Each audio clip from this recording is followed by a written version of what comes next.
Welcome to this biographical sleep story about Charles Darwin, the naturalist whose revolutionary ideas forever changed how humanity understands its place in the natural world.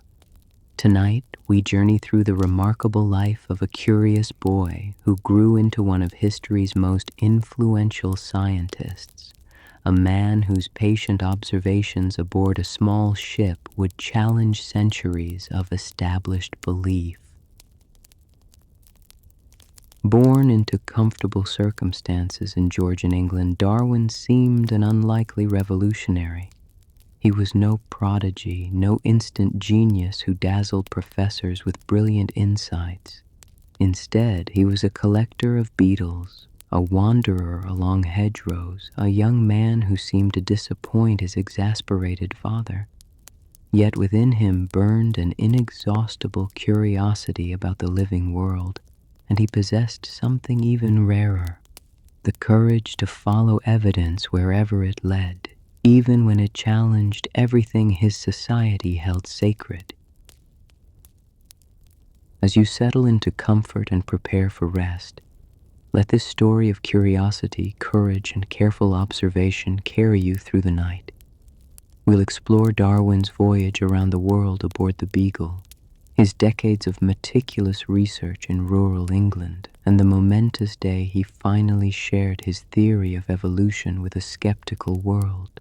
This is a story about patience and persistence, about the power of asking questions, and about one man's quest to understand the magnificent diversity of life on Earth. Chapter 1. A Shrewsbury Childhood.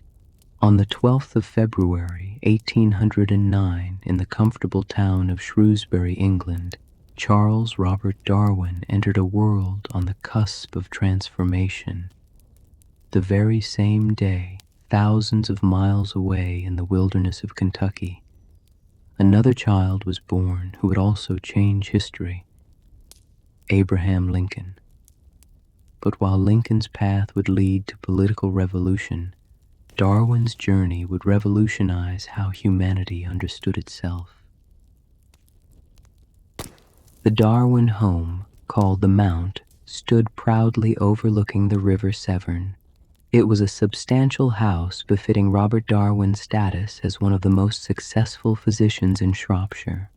Young Charles was the fifth of 6 children, arriving into a family of wealth, education, and Enlightenment thinking.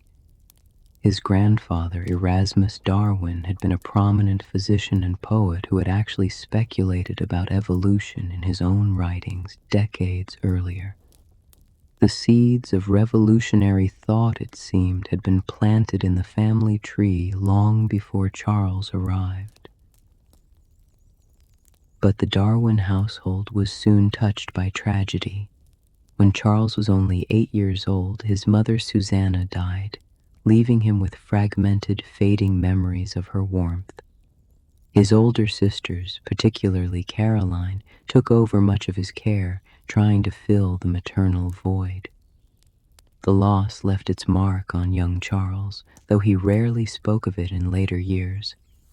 He retreated into the world around him, finding solace in nature's constancy. From his earliest years, Charles displayed an insatiable collector's instinct. He gathered shells, rocks, coins, and anything else that caught his roving eye. His pockets bulged with treasures that adults dismissed as junk, but to him represented mysteries waiting to be understood. He spent hours wandering the fields and hedgerows around Shrewsbury, developing an intimate knowledge of the Shropshire countryside that would stay with him throughout his life. The texture of bark, the pattern of birds' eggs, the flash of a beetle's shell in sunlight, all these became part of his internal catalog of the natural world. His formal education at Shrewsbury School, however, was uninspiring. The school's headmaster, the stern Reverend Samuel Butler, believed in the primacy of classical languages. Day after day, Charles and his fellow students parsed Greek and Latin texts, memorizing declensions and conjugations that seemed to have no connection to the vibrant world outside the classroom windows. Charles found it dreadfully dull. He was not stupid, not by any measure, but his mind refused to be engaged by ancient grammar when living creatures beckoned just beyond the school gates. His father, the imposing Dr. Robert Darwin, watched his son's lackluster academic performance with growing concern and frustration. Here was a boy with every advantage: wealth, education, connections, and yet he seemed interested only in rambling through the countryside collecting beetles. "You care for nothing but shooting dogs and rat-catching," Dr. Darwin told his son in exasperation, "and you will be a disgrace to yourself and all your family." The words stung, and Charles never forgot them. Throughout his life, he would struggle with a fear that he was somehow inadequate, somehow failing to live up to expectations. Yet even as he disappointed his teachers and worried his father, Charles was developing skills that would prove invaluable. He learned to observe closely, to notice patterns and details that others missed.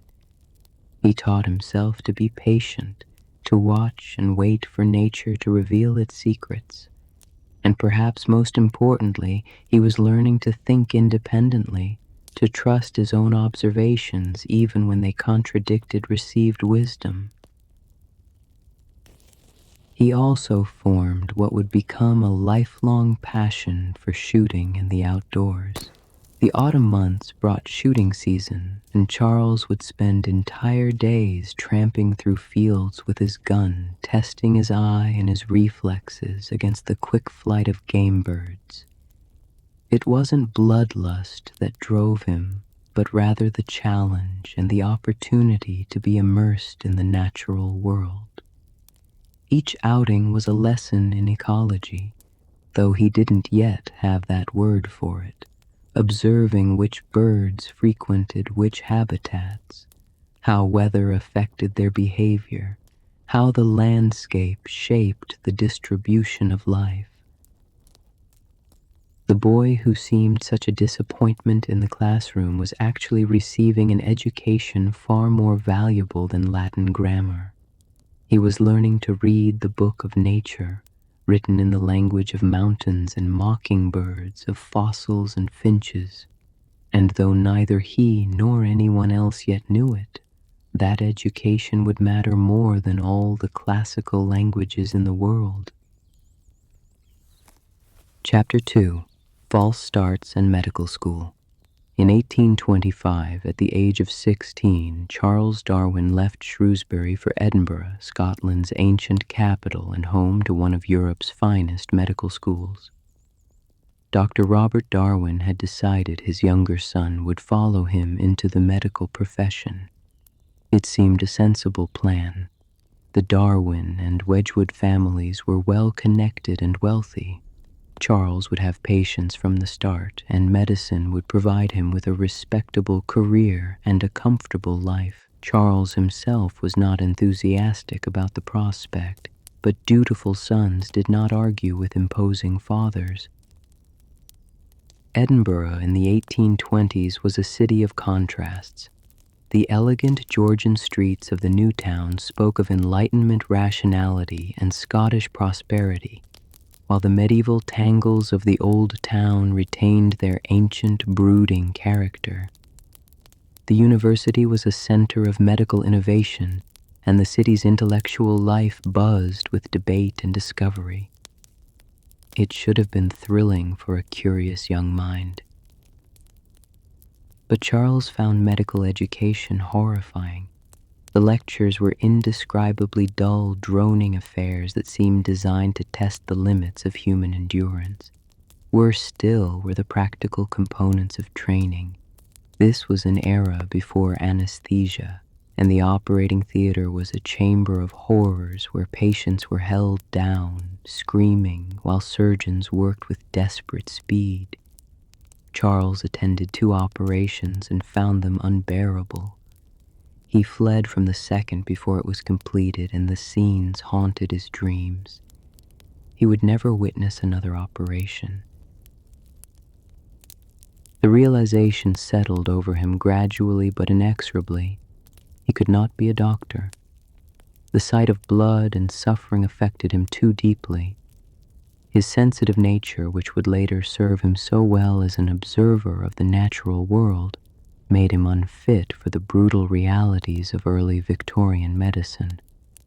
And there was another factor, though he hardly dared acknowledge it even to himself. His father was so wealthy that Charles knew he would never actually need to earn his living. This knowledge sapped his motivation. Why endure such horror when he could afford not to? Instead of attending medical lectures, Charles increasingly found himself at the museum of Robert Grant, a young and radical instructor who welcomed the enthusiastic student. Grant was a marine biologist who studied the primitive life forms found along the Scottish coast, and he introduced Charles to the new techniques of naturalist study. Together they would rise before dawn and walk to the tidal pools along the Firth of Forth, collecting specimens of sea sponges, sea slugs, and other simple creatures. It was during these cold Scottish mornings that Charles first learned the discipline of careful observation and classification. Grant taught him to use the microscope, to dissect specimens, to record what he saw with precision and detail. And Grant did something else. He introduced Charles to radical ideas about the mutability of species and the possibility that complex forms might have evolved from simpler ones. These ideas, derived partly from the French naturalist Jean-Baptiste Lamarck, were controversial and even dangerous in conservative British society. Charles listened but remained non-committal. The seeds, however, had been planted. Charles also joined the Plinian Society, a student natural history club where young men presented papers and debated scientific questions. It was here that Charles gave his first scientific presentation on the larvae of sea mats he had discovered in the tidal pools. The experience of standing before his peers and sharing his observations thrilled him. This was what true education felt like. Not the rote memorization of the Shrewsbury school, but the excitement of discovery and debate. He also learned taxidermy from John Edmonstone, a freed slave from British Guiana who had learned the art of preserving birds and animals. Edmonstone told Charles vivid stories of the South American rainforests, painting pictures of a world of unimaginable diversity and color. Charles listened with rapt attention, hardly daring to imagine that he might one day see such wonders himself. The tropics seemed impossibly distant, a realm of fantasy rather than a place he might actually visit. But as his second year in Edinburgh progressed, the truth could no longer be hidden. Charles Darwin was not going to become a doctor. His father, when he learned this, was deeply disappointed.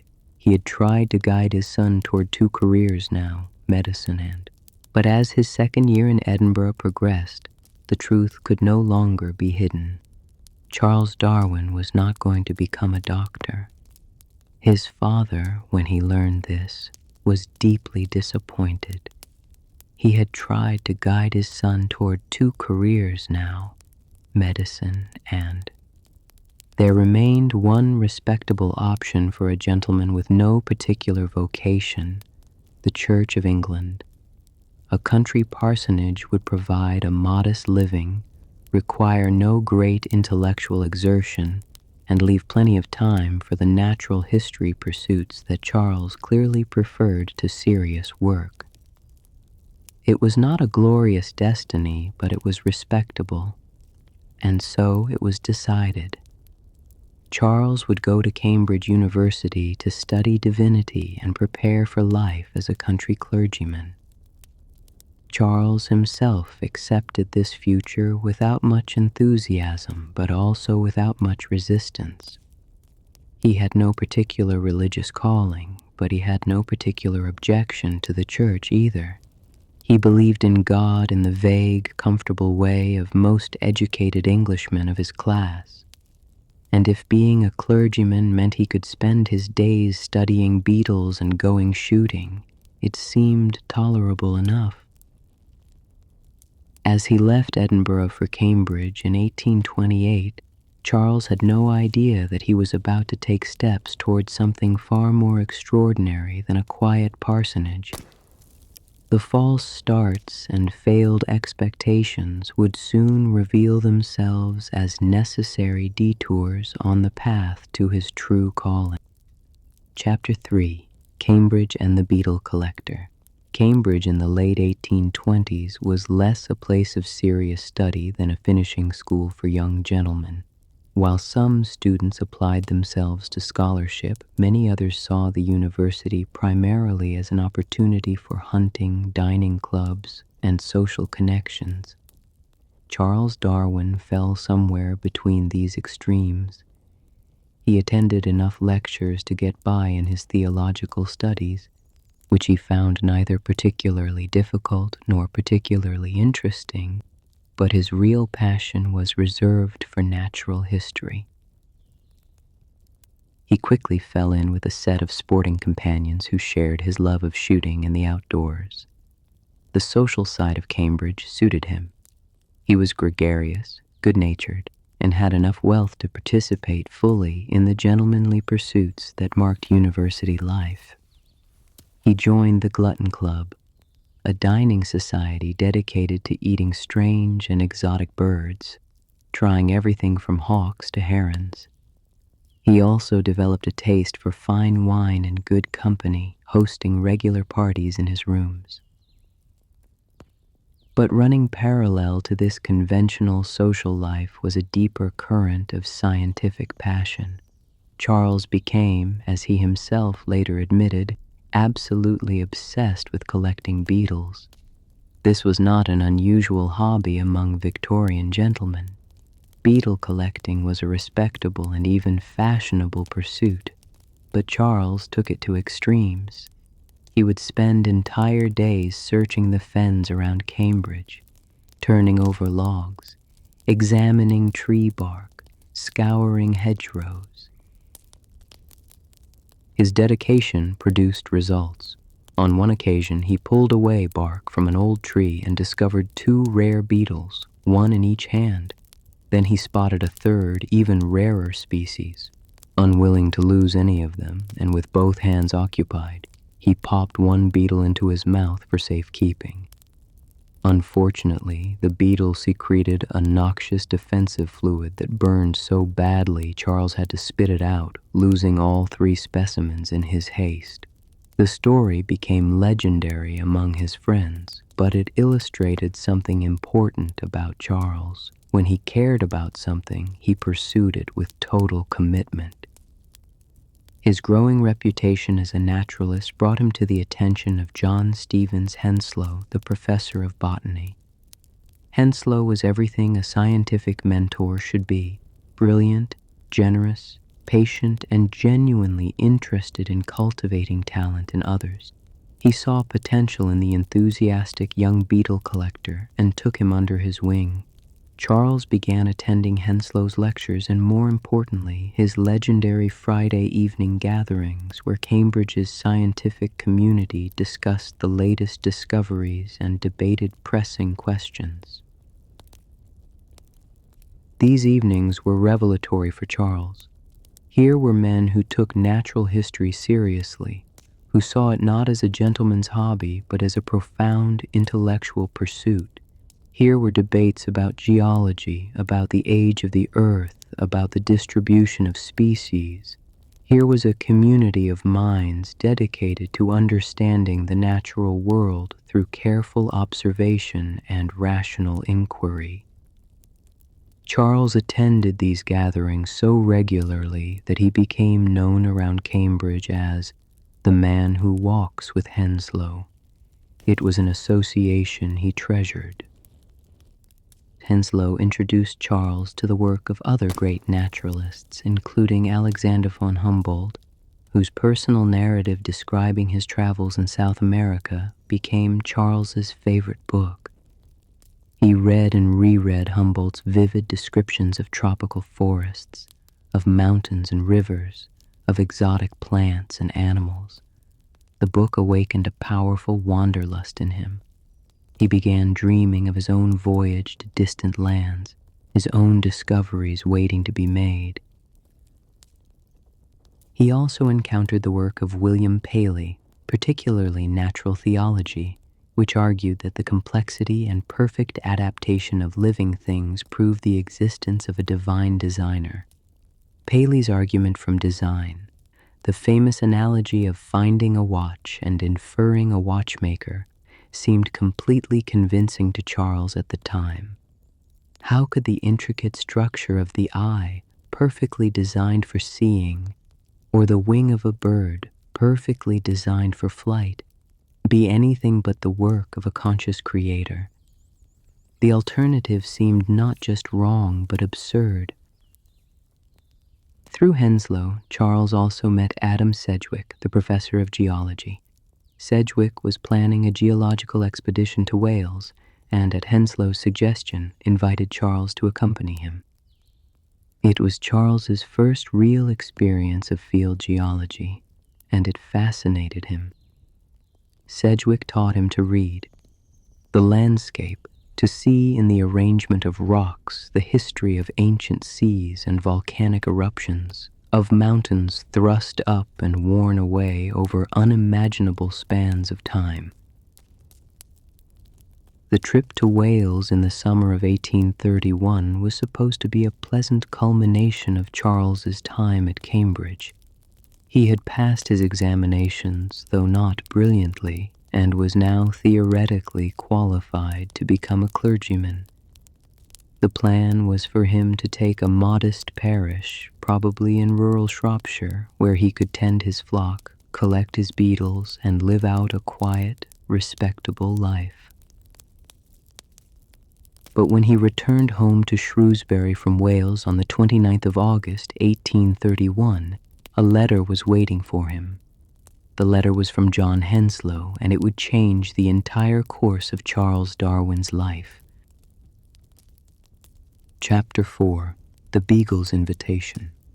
The letter from Professor Henslow contained an extraordinary proposition. HMS Beagle, a small Royal Navy ship, was being fitted out for a surveying expedition around the coast of South America and beyond. The ship's captain, Robert Fitzroy, wanted a gentleman naturalist to accompany the voyage, someone who could collect specimens and observations in geology, botany, and zoology. The position was unpaid. Indeed, the naturalist would need to pay his own expenses, but it offered an unprecedented opportunity to see the world and contribute to science. Henslow had recommended Charles Darwin. Charles read the letter with mounting excitement and disbelief. Here was the voyage he had dreamed about while reading Humboldt, the chance to see tropical forests and exotic animals with his own eyes. Here was adventure, discovery, and purpose all wrapped together.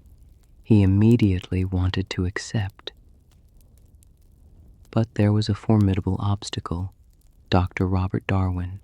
Charles's father was firmly opposed to the scheme. He saw it as yet another distraction, another wild scheme that would delay his son from settling into respectable adult life. The voyage would take at least 2 years, probably longer. It would be dangerous. It would be expensive. And it would do nothing to advance Charles toward any practical career. Dr. Darwin laid out his objections point by point, and they were substantial. Charles, dutiful as always, bowed to his father's judgment, and sadly wrote to Henslow declining the invitation. It seemed his dream of adventure would die before it began. But he did include one qualification in his letter: if he could find any man of common sense who thought the voyage was a good idea, he might reconsider. Fortunately, Charles had an ally, his uncle, Josiah Wedgwood II, of the famous Wedgwood pottery family. Uncle Jos was everything Dr. Darwin respected: practical, successful, level-headed, and he thought the Beagle voyage was an excellent opportunity.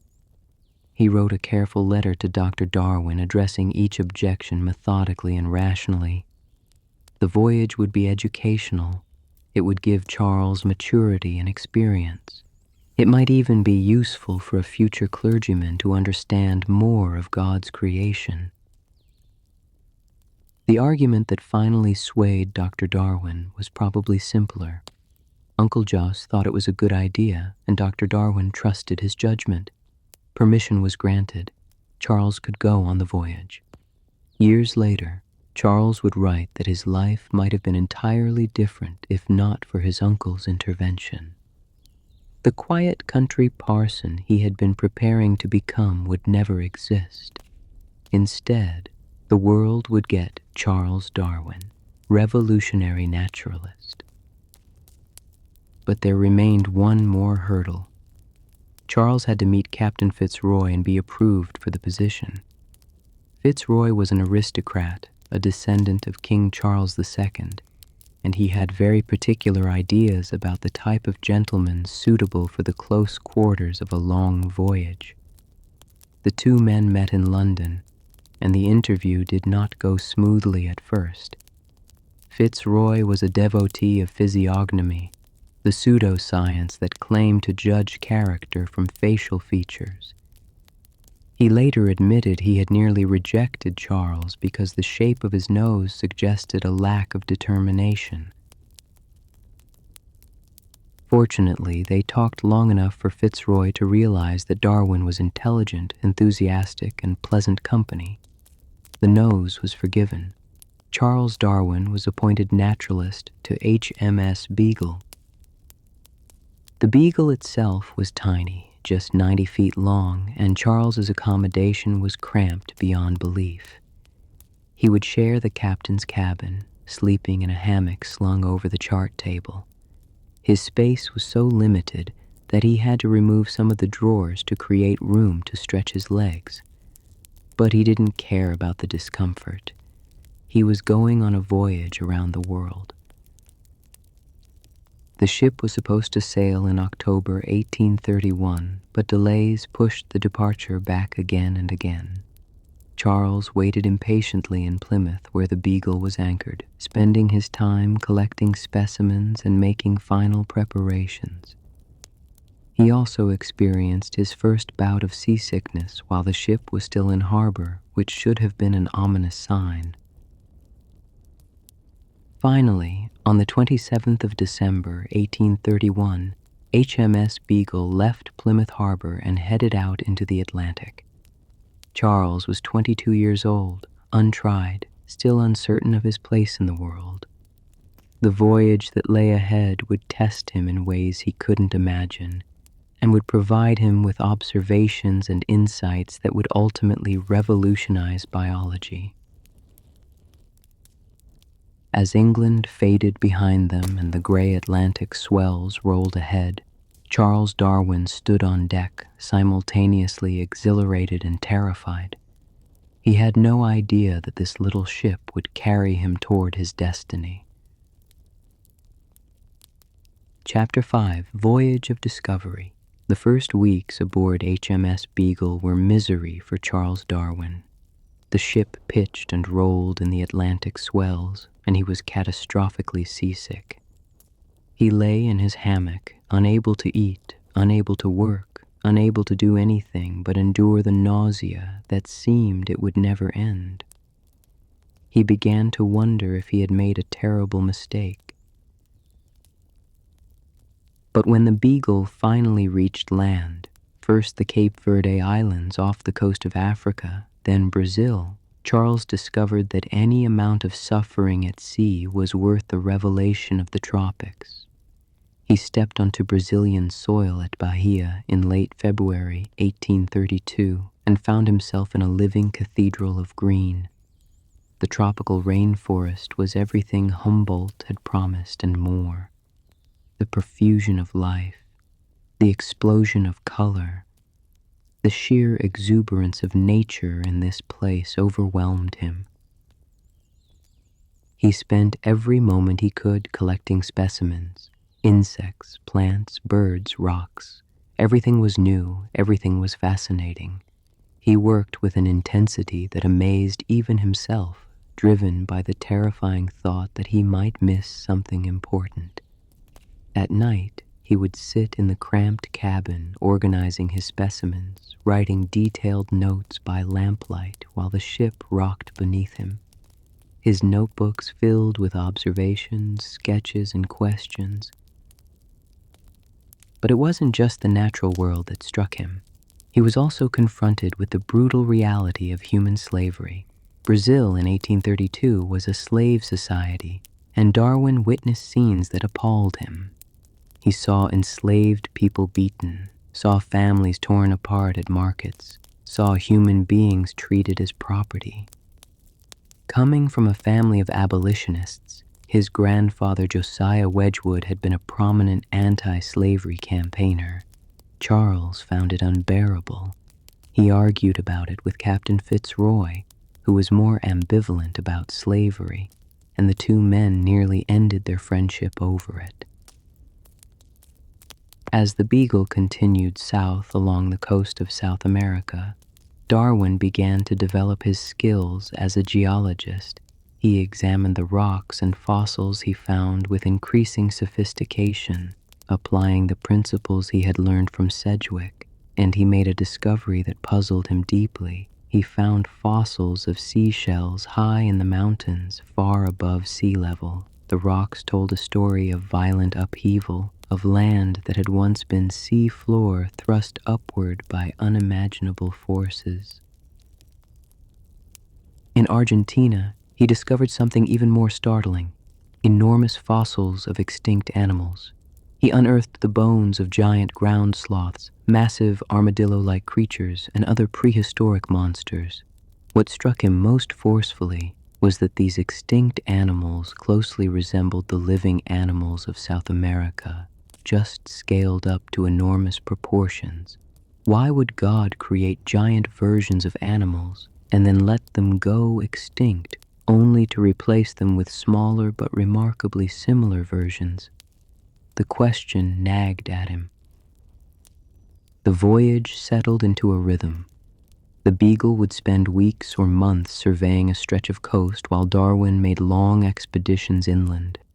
He rode across the Argentine pampas, the vast grasslands where gauchos herded cattle. He crossed the Andes, struggling through high mountain passes where the air was so thin he could barely breathe. He collected specimens everywhere, shipping them back to Henslow in England by the crateful. On the 20th of February, 1835, Darwin had a terrifying experience that nevertheless provided him with crucial evidence. A massive earthquake struck Chile while he was ashore. The ground rolled like waves, buildings collapsed, and people screamed in terror. Darwin watched the catastrophe with the detached interest of a scientist, even as he feared for his life. Then, when he examined the coastline afterward, he made a crucial observation. The land had risen. The earthquake had lifted the shoreline several feet higher. He could see the evidence, a line of rotting seashells now stranded well above the tide line. If earthquakes could raise land in a matter of seconds, and if such earthquakes were common over geological time, then mountains could be built gradually through countless small uplifts. This was exactly what Charles Lyell had proposed in his Principles of Geology, a book Darwin had brought with him and read eagerly. The earth was ancient, constantly changing, shaped by forces still operating today. It was a revolutionary idea, and Darwin now had direct evidence supporting it. In September 1835, the Beagle reached the Galapagos Islands, a volcanic archipelago straddling the equator 600 miles west of Ecuador. These remote islands, with their strange landscapes of black lava rock and their bizarre assemblage of creatures, would prove to be the most important stop on the entire voyage. The islands were home to animals found nowhere else on Earth. Giant tortoises so large a man could ride on their backs, marine iguanas that swam in the sea and fed on seaweed, mockingbirds and finches that varied from island to island. Darwin collected specimens enthusiastically, but at first didn't fully appreciate what he was seeing. It was the ship's captain, Fitzroy, who pointed out that the tortoises on each island had slightly different shell shapes. The island's Spanish-speaking residents could tell which island a tortoise came from just by looking at its shell. Darwin began to pay closer attention. He noticed that the mockingbirds also varied from island to island. He collected finches, though at the time he was more interested in the mockingbirds and didn't carefully record which island each finch came from, a mistake he would later regret. But the pattern was becoming clear. Each island had its own unique varieties of creatures. Why would God create slightly different versions of the same basic animal for each island in a small archipelago? Why not simply create one perfect design that would work everywhere? The question planted itself in Darwin's mind like a seed. He didn't yet have the answer, but he knew he had encountered something profound. After 5 long years, years of seasickness and exhilaration, of mind-numbing boredom at sea punctuated by frenzied collecting on land, of danger and discovery, HMS Beagle finally returned to England on October 2nd, 1836. Charles Darwin stepped ashore a changed man. The voyage had transformed him from an aimless young gentleman into a serious naturalist with a reputation and a purpose. And though he didn't yet realize it, the observations he had made would one day change the world. Chapter 6: The Puzzle Takes Shape. Charles Darwin returned to England famous, or at least famous within the small world of British natural history. His specimens had been arriving steadily throughout the voyage, and scientists had been examining them with great interest. Henslow had even read some of Darwin's letters aloud at meetings of scientific societies. The young man who had seemed destined for a quiet country parsonage was now a rising star in the scientific community. But Darwin faced an overwhelming task. He had collected an enormous amount of material during the voyage, and all of it needed to be organized, analyzed, and written up. He moved to London and threw himself into the work with characteristic intensity. He wrote up his geology notes, prepared his journal of the voyage for publication, and arranged for specialists to examine his biological collections. The ornithologist John Gould took on the birds. It was Gould who made a startling announcement in March 1837. The birds Darwin had collected in the Galapagos were not a mixture of different types as Darwin had assumed. They were all finches, but they had been modified into different forms. More remarkable still, the mockingbirds from different islands were not just varieties, but distinct species. Each island had its own unique species of mockingbird. Darwin was stunned. He rushed to examine his specimens more carefully, trying to remember which finch came from which island, but his labeling had been too careless. Fortunately, Fitzroy and the ship's crew had also collected specimens and had labeled them properly. When Darwin examined these, the pattern became clear. The Galapagos finches had diverged into different species, each adapted to different ways of life. Some had thick beaks for crushing seeds. Others had thin beaks for catching insects. Still others had specialized beaks for extracting grubs from tree bark. In July 1837, Darwin opened a new notebook and wrote at the top, Zoonomia, the name of his grandfather Erasmus's speculations on evolution. He was beginning to think the unthinkable. Perhaps species were not fixed and unchanging. Perhaps they could transform over time. Perhaps the different species of finches in the Galapagos had all descended from a single ancestral species that had somehow reached the islands and then diversified to exploit different food sources. This was a dangerous idea. The fixity of species was not just a scientific position, but a religious one. The Bible taught that God had created all animals according to their kinds, and that these kinds had remained unchanged since creation. To suggest that species could transform was to question divine creation itself. Darwin knew the risks. He had seen what happened to scientists who proposed evolutionary ideas. Robert Grant, his mentor from Edinburgh, had been marginalized for his evolutionary views. Jean-Baptiste Lamarck, the French naturalist who had proposed that species changed over time through acquired characteristics, was widely mocked. But Darwin couldn't ignore the evidence.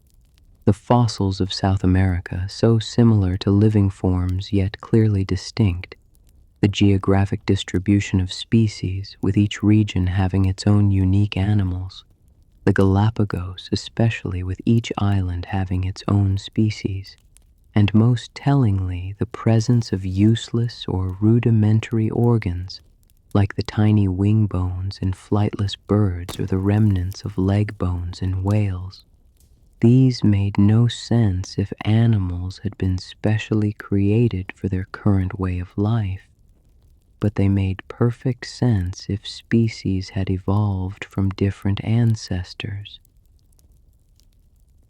Darwin began developing his theory in secret, filling notebook after notebook with observations, questions, and increasingly sophisticated arguments. But he was missing a crucial piece: the mechanism. How did species change? What force drove the transformation? Lamarck had proposed that animals could pass on characteristics they acquired during their lifetime, that a giraffe stretching its neck to reach high leaves would have offspring with longer necks. But this seemed problematic. Darwin had bred pigeons and knew that this wasn't how inheritance worked. The breakthrough came in September 1838, when Darwin happened to read an essay on the principle of population by Thomas Malthus. Malthus argued that human populations always grew faster than food supply, leading to competition, famine, and death. The implications hit Darwin like lightning. The same principle applied to all living things. Every species produced more offspring than could possibly survive. There was a constant struggle for existence, and in that struggle, any small advantage, a slightly thicker beak, a slightly faster speed, a slightly better camouflage, would make the difference between life and death. Those individuals with advantageous variations would survive and reproduce, passing those advantages to their offspring. Those with disadvantages would die without reproducing. Over countless generations, this process, which Darwin would eventually call natural selection, would gradually transform species, adapting them ever more perfectly to their environments. It was brilliant in its simplicity, it was powerful in its implications, and Darwin was terrified of it. By 1839, Darwin had the essential elements of his theory worked out. He knew he had discovered something revolutionary, but he also knew that publishing it would create a firestorm of controversy. He would be attacked by the church, ridiculed by his fellow scientists, possibly ostracized from society. He decided to wait. He would gather more evidence, perfect his arguments, make his case so overwhelming that rational people would have to accept it. This decision to delay would define the next 2 decades of Darwin's life. He wrote a brief sketch of his theory in 1842, then a longer version in 1844, but he showed these to no one except his closest friends. He told Joseph Hooker, a botanist and his most trusted confidant, that working on the species question felt like confessing a murder. Meanwhile, his personal life was changing. In 1839, he married his cousin Emma Wedgwood, a thoughtful and deeply religious woman who would be his companion for the rest of his life. Emma was troubled by Charles's growing doubt about religious orthodoxy, but she loved him and supported his work even when she feared for his soul. They settled first in London, then moved to Down House, a quiet country estate in Chapter 7, The Long Wait at Down House. Down House became Darwin's refuge and his laboratory. The substantial country home, with its gardens and greenhouse and quiet study, was where he retreated from the world to pursue his research in peace. From the early 1840s onward, Darwin followed a strict routine. He rose early, worked until mid-morning, took a short walk on the sand walk, a path he had constructed around his property, then returned to work until the afternoon. His health was poor, plagued by mysterious ailments that left him exhausted and nauseous for much of his adult life. Some days he could only work for a few hours, but in those hours he was astonishingly productive. While his revolutionary theory of evolution by natural selection lay hidden in his desk drawer, Darwin immersed himself in other research. He became the world's leading expert on barnacles, spending 8 years dissecting, classifying, and publishing monographs on these tiny crustaceans. This work might seem like a strange diversion, but it served several purposes. It established his credentials as a serious, rigorous naturalist, not just a theorist, but someone who could do the painstaking work of classification. And it provided him with deep insight into variation within species, the raw material on which natural selection operated. His barnacle work revealed something important. Even within species thought to be uniform, there was enormous variation. No 2 barnacles were exactly alike, and some of the variations were so extreme that they had been classified as separate species when they were actually just unusual variants. This confirmed Darwin's growing conviction that the line between variety and species was blurry, that species were not fixed types but populations of varying individuals. Throughout the 1840s and 1850s, Darwin also conducted an extraordinary series of experiments. He tested how long seeds could survive in salt water to understand how plants might naturally colonize oceanic islands. He bred pigeons, documenting the amazing variety that skilled breeders could produce from a single ancestral species. He studied how ants navigated, how orchids were pollinated, how earthworms shaped the soil. Every experiment was designed to shed light on some aspect of evolution or natural selection. He also maintained an enormous correspondence network. He wrote thousands of letters to naturalists, breeders, gardeners, and anyone else who might have observations relevant to his work. He asked about the distribution of species, about variations in domestic animals, about anything that might help him understand the mechanisms of evolution. This correspondence became his way of gathering data from around the world while rarely leaving his home in Kent. But even as he worked, Darwin felt the weight of his unpublished theory. His notebooks contained ideas that could transform biology, yet he kept them hidden. Why? Part of it was perfectionism. He wanted to address every possible objection before going public. Part of it was fear of controversy and social censure, and part of it was concern for Emma, who was genuinely worried that her husband's theories would damn his soul and separate them in the afterlife. Darwin loved Emma deeply and hated causing her distress. The years brought personal tragedy. 3 of his 10 children died young, including his beloved daughter Annie, who died of fever at age 10 in 1851. Her death devastated Darwin and, some historians believe, destroyed whatever remained of his Christian faith. How could a loving God create a world where an innocent child suffered and died?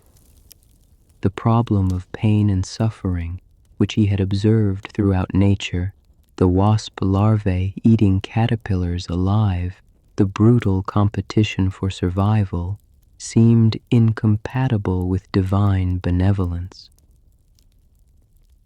Yet even this tragedy didn't push him to publish. He continued his methodical work, gathering evidence, refining arguments, conducting more experiments. He began drafting what he called his big book on natural selection, which he envisioned as a massive, comprehensive work that would overwhelm all opposition with its thoroughness. By 1858, he had written 250,000 words and was nowhere near finished. Then, in June 1858, everything changed. A package arrived at Down House containing a manuscript from Alfred Russell, Chapter 8, The Origin of Species and Its Aftermath. On the Origin of Species was unlike anything the Victorian reading public had encountered. Written in clear, accessible prose, it presented a radical idea. All living things, including humans, had descended from common ancestors through a natural process requiring no divine intervention. The mechanism Darwin proposed was natural selection, the preservation of favorable variations and the elimination of unfavorable ones through the struggle for existence. The book's logic was elegant and cumulative. Darwin began with familiar examples: domestic breeding of pigeons, dogs, and cattle. Everyone knew that breeders could produce new varieties by selecting which animals reproduced. Darwin called this artificial selection. Then he asked readers to imagine the same process operating in nature, with survival itself doing the selecting. Those individuals best adapted to their environment would survive and reproduce. Those less well adapted would die without offspring. Over vast spans of time, this could produce profound changes. He marshaled evidence from every possible source: the fossil record showing extinct forms intermediate between modern groups, the geographic distribution of species on islands and continents, the presence of rudimentary organs that served no purpose in their current possessors but made sense if inherited from ancestors, the deep similarities in embryonic development across vastly different animals, the patterns revealed by comparative anatomy. Each chapter built upon the last, creating a case that Darwin hoped would be overwhelming. Yet the book had a glaring omission. Darwin barely mentioned human evolution, including only one cryptic sentence: "Light will be thrown on the origin of man and his history." He knew that explicitly applying his theory to human beings would provoke the strongest opposition, so he largely left it implicit, trusting readers to draw the obvious conclusion. The reaction was immediate and explosive. Scientists, clergy, philosophers, and ordinary readers found themselves forced to confront uncomfortable questions. If humans were not specially created but had evolved from ape-like ancestors, what became of human dignity? If there was no conscious design in nature, what did that say about God? If natural selection, a process of death, competition, and waste, was the mechanism that created the living world, what did that say about divine benevolence? The scientific community was divided. Some of Darwin's friends and allies rushed to his defense. Thomas Henry Huxley, a brilliant and combative anatomist, became known as Darwin's bulldog for his fierce advocacy. When Darwin's book appeared, Huxley famously said, "How extremely stupid not to have thought of that." Huxley relished scientific combat and took on opponents with gusto.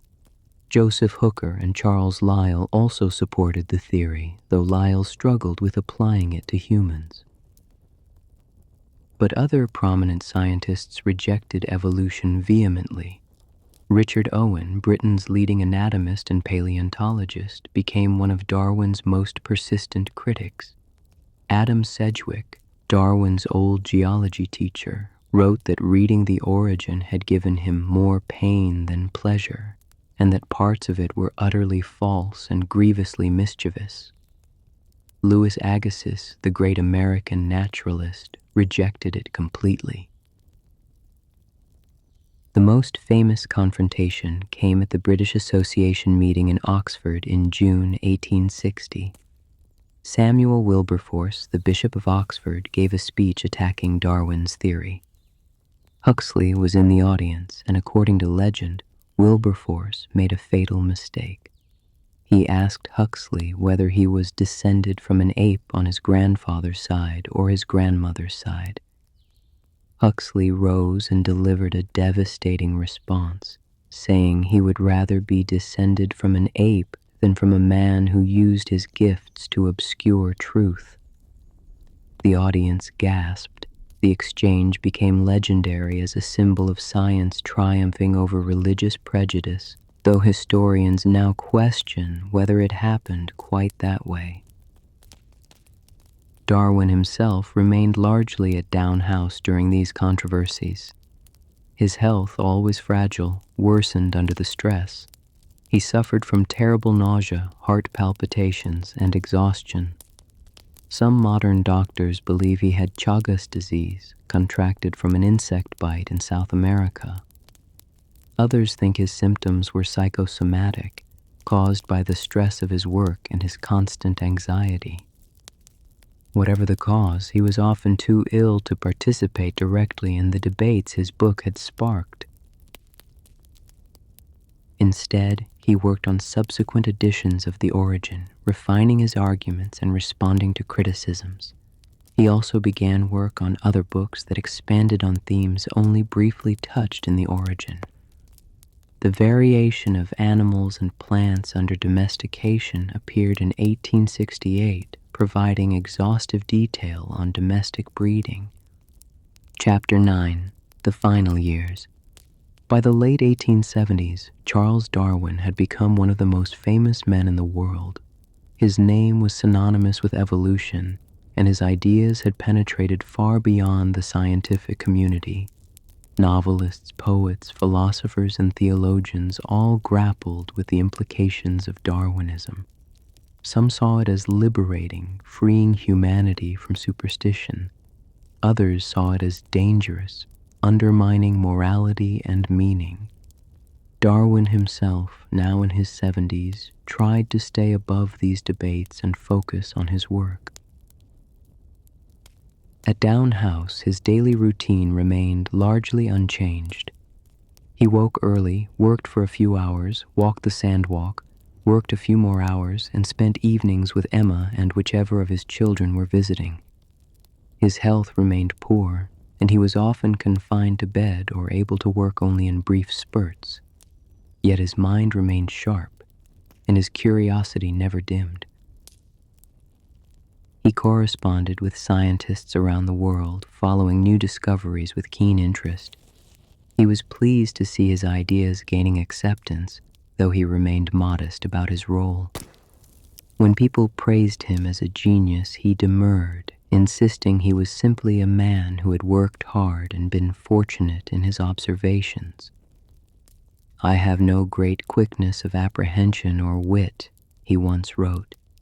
"My power to follow a long and purely abstract train of thought is very limited. My memory is extensive, yet hazy." He attributed his success to the love of science, unbounded patience in long reflecting over any subject, industry in observing and collecting facts, and a fair share of invention as well as of common sense. In 1881, Darwin published his final book, The Formation of Vegetable Mold Through the Action of Worms. It might seem like a humble topic for his swan song, but the book was vintage Darwin. He had been observing earthworms since 1837 and had conducted careful experiments on their behavior and their impact on soil.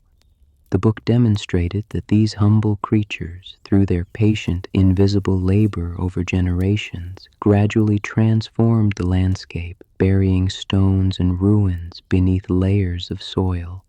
It was a perfect metaphor for his own theory: slow, gradual processes operating over vast time, producing effects that seem to require supernatural explanation. The worm book was a surprising success, selling faster than the Origin had on its first publication. Darwin was pleased but also bemused. After all the controversy over evolution, here he was being celebrated for a study of earthworms. As 1881 turned into 1882, Darwin's health declined further. He suffered from chest pains and breathlessness. In March, he experienced a series of what were likely heart attacks. Emma called the doctor, but there was little that 1882 medicine could do. Darwin remained at Down House, cared for by Emma and his children. On April 19, 1882, Charles Darwin died at Down House. He was 73 years old. His last words were reportedly to Emma, "I am not the least afraid to die."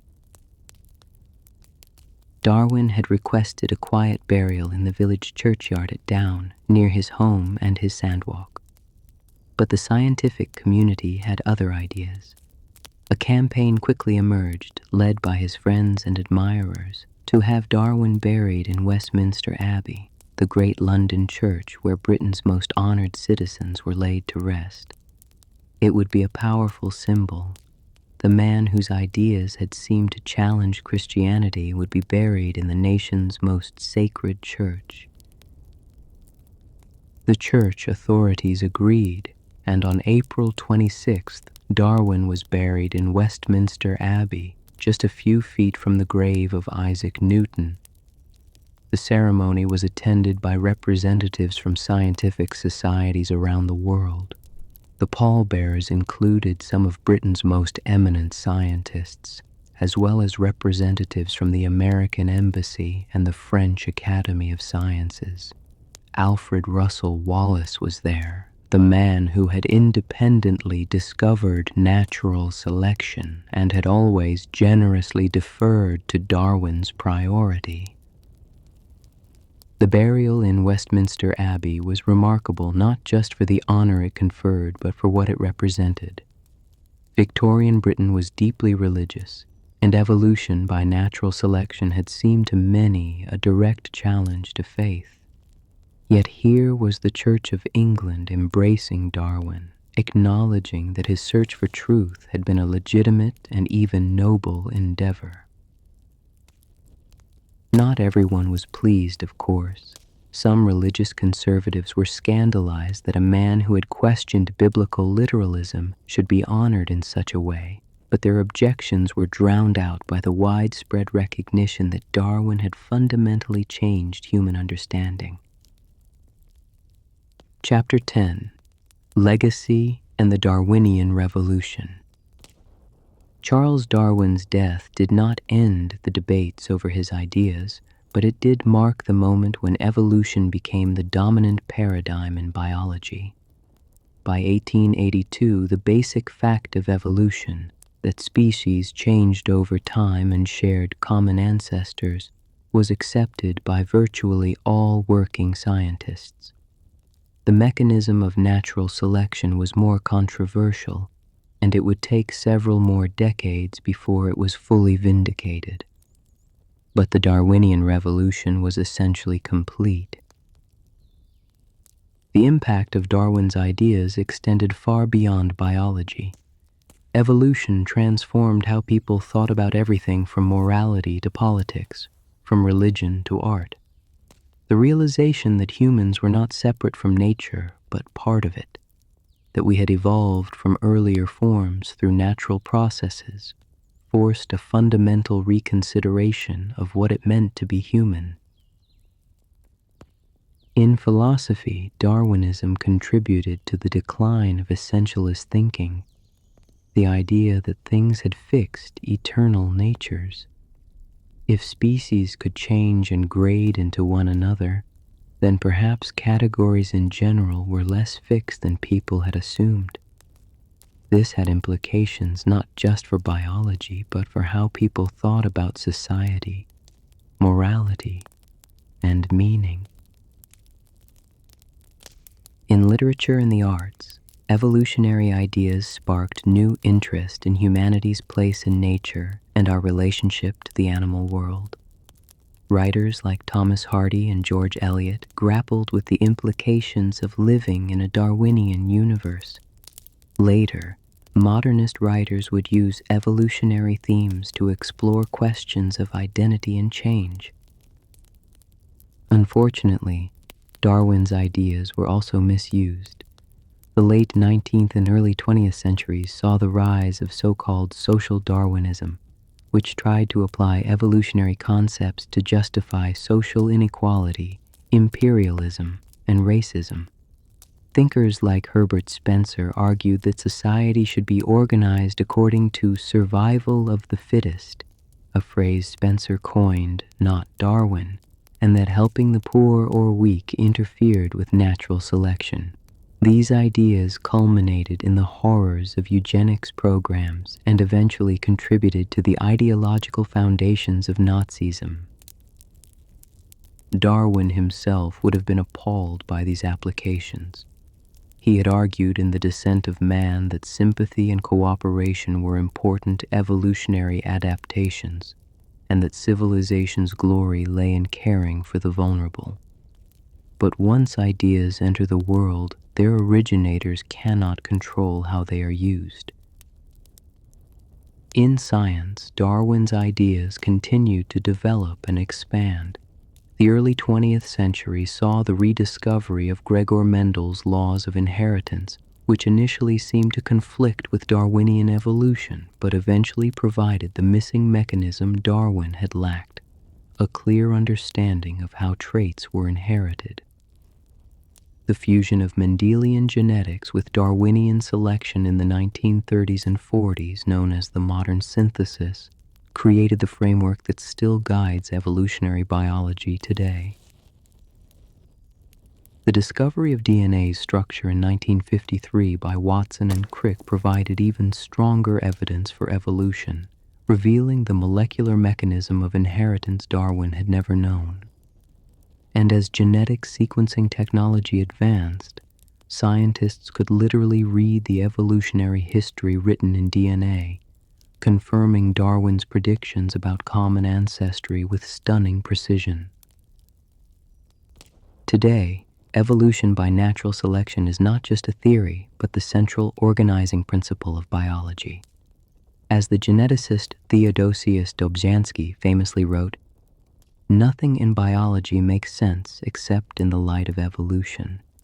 Every discovery in molecular biology, paleontology, ecology, and genetics has confirmed and refined Darwin's basic insights." Yet even now, more than a century after Darwin's death, evolution remains controversial in some quarters. Religious fundamentalists who insist on literal interpretations of Scripture continue to reject evolution, and in some places, particularly in parts of the United States, there are ongoing battles over whether evolution should be taught in schools. These controversies would likely have saddened Darwin, who never saw science and religion as inherently opposed. Darwin's own religious views evolved throughout his life. He began as a conventional Christian, studied to be a clergyman, and even found the argument from design convincing. But his observations, particularly of suffering in nature and the death of his daughter Annie, eroded his faith. By the end of his life, he described himself as an agnostic, not actively disbelieving in God, but unable to find evidence for divine intervention in nature. Yet he remained respectful of others' beliefs and was particularly careful not to upset Emma, who retained her Christian faith and worried about their eternal separation. This tension between his scientific conclusions and his love for his devout wife was one of the most poignant aspects of Darwin's life. What made Darwin great was not just his intelligence or his insight, though he had both in abundance. It was his method, patient observation over decades, meticulous attention to detail, willingness to consider evidence even when it challenged his preconceptions, and the intellectual honesty to follow logic wherever it led. He was not the first to propose evolution. His grandfather and Lamarck had done so before him. And he was not the only one to discover natural selection. Wallace had arrived at the same idea independently. But Darwin was the one who made the case so thoroughly, marshaled the evidence so comprehensively, and presented the argument so clearly that the scientific community could not ignore it. He was the one who had the courage to publish ideas he knew would be controversial and the patience to spend decades gathering evidence to support them. As we look back on Darwin's life from our current vantage point, we can see him as a figure who embodied the best of the scientific spirit. He asked profound questions about the natural world. He observed carefully and thought deeply. He was willing to challenge orthodoxy, but also to subject his ideas to rigorous testing. He made mistakes. His theory of inheritance was completely wrong, for instance, but he was willing to acknowledge uncertainty and revise his views based on new evidence. The boy who collected beetles in Shropshire hedgerows, the young man who struggled with seasickness aboard the Beagle, the patient observer at Down House. All these versions of Darwin contributed to one of humanity's greatest intellectual achievements. He showed us that we are part of nature's grand tapestry, woven together with all living things through billions of years of evolution. He revealed that the complexity and beauty of life require no supernatural explanation, but emerge naturally from the interplay of variation, inheritance, and selection. And perhaps most importantly, he demonstrated that the truth about ourselves and our world can be discovered through careful observation and rational thought. In doing so, Charles Darwin changed not just biology, but humanity's understanding of its place in the cosmos. His legacy is the knowledge that we are, in his words from the final paragraph of On the Origin of Species, part of endless forms most beautiful and most wonderful that have been and are being evolved. It is a legacy that continues to shape how we see ourselves and our world, and it will endure as long as human beings seek to understand the living world around them.